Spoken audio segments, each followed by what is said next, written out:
हॉटेलची गुळचट पनीरची भाजी खाणं आता सोडून द्या. घरच्या घरी बनवा झणझणीत अशी गावरान पद्धतीने पनीरची भाजी. अगदी कमी वेळात तयार होती आणि खायला पण एकच नंबर लागते. तुम्ही पण ह्या पद्धतीने करून बघा, तुम्हाला पण नक्कीच आवडेल. त्यासाठी काय करायचंय, पनीर घ्यायचं आहे, त्याला चांगलं कापून घ्यायचंय, तेलामध्ये चांगलं पनीरला तळून घ्यायचंय. पनीर तळल्यानंतर काढून घ्यायचं आहे. कढईतलं तेल कमी करायचं, त्याच्यामध्ये आपण 1 चमचा एवढं तूप टाकायचंय. तूप टाकल्यानंतर थोडेसे खडे मसाले टाकायचे त्याच्यामध्ये आणि अर्धा चमचा जिरे टाकायचे. जिरे चांगले नाचून झाल्यानंतर त्याच्यामध्ये कांदा टाकायचे, त्याच्यामध्ये अद्रक लसूण पेस्ट टाकायची, चांगलं परतून घ्यायचे 1-2 मिनिटासाठी. नंतर त्याच्यामध्ये पाव चमचा हळद टाकायची, चमचा लाल तिखट टाकायचं, अर्धा चमचा धने पावडर टाकायची, 1 चमचा गरम मसाला टाकायचा, कापून घेतलेले 2 टोमॅटो आहे ते टाकायचे आणि चांगलं त्याला 2 ते 3 मिनिटासाठी परतून घ्यायचे. चवीनुसार मीठ टाकायचंय, त्याच्यामध्ये पाणी टाकायचं थोडंसं आणि चांगलं परत मिक्स करत राहायचंय. मिक्स झाल्यानंतर त्याला 2 ते 3 मिनिटासाठी झाकण ठेवून शिजू द्यायचे. त्याच्यामध्ये काय करायचं, फ्रेश असं दही घ्यायचंय, त्याच्यामध्ये दही टाकून द्यायचं आणि चांगलं त्याला मिक्स करत राहायचंय.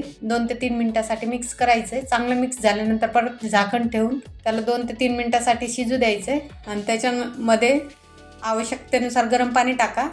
तुम्ही कमी जास्त करू शकतात. मी 1 कप टाकलेलं आहे पाणी आणि चांगली उकळी आली की त्याच्यामध्ये तळून घेतलेलं पनीर टाकून द्यायचे आणि त्याच्यावर कसुरी मेथी टाकायची, कोथिंबीर टाकायची. थोडंसं उकळल्यानंतर 1 ते 2 मिनिटासाठी उकळलं की लगेच टाकायची. गॅस बंद करायचा. हिरवी मिरची टाकायची, हिरवी मिरची घेतलेली कट करून ती टाकायची आणि फ्रेश क्रीम टाकायची आणि लगेचच गरम गरम ताटात घ्यायचं आणि चपाती सोबत खाऊन घ्यायची. एकच नंबर भाजी होती, अशी झणझणीत आणि बनती. तुम्ही पण ह्या पद्धतीने नक्की करून बघा. रेसिपी आवडली असेल तर लाईक आणि सबस्क्राईब करा. धन्यवाद.